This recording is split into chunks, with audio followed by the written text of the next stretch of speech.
বন্ধুরা, শুভ দুপুর।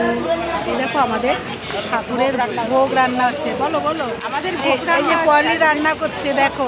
ভোগ হচ্ছে। আমরা গোয়াতে এত এনজয় করি, আমাদের সব বাঙালিরা। হচ্ছে হ্যাঁ, ফুলকপি আলুর তরকারি, হ্যাঁ। 5 রকম ভাজা, খিচুড়ি, চাটনি, পায়েস। হ্যাঁ, আমরা সবাই মিলে মিলে বানাই। হ্যাঁ। এটা করি। হ্যাঁ, আমাদের দেখো খুব মজা বন্ধুরা। হয় এখানে। আমরা কলকাতার থেকে খুব সুন্দর মজা করি আমরা এখানে।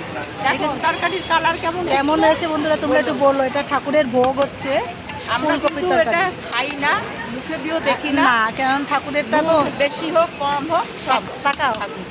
আর এই যে আরেকজন করছে, এই যে আরেকজন রান্না করছে। এই তেল আছে তো দেখো বন্ধুরা, এখানে ঠাকুরের ভোগ রান্না হয়, দেখে নিয়েছে বন্ধুরা। আমাদের এই দেখো 5 রকম ভাজা হ্যাঁ, হয়ে হ্যাঁ, গেছে, ভাজা, পায়েস, দাঁড়াও, দাঁড়াও, দেখি দেখেছো বন্ধুরা, এসব ঠাকুরের ভোগ। তারপর চাটনি। হ্যাঁ দেখো বন্ধুরা। সবাই তো উপোস আছি, তাই হ্যাঁ। একটু চাও হচ্ছে, খাওয়া হ্যাঁ। হবে। হ্যাঁ, চলো বন্ধুরা, বাই।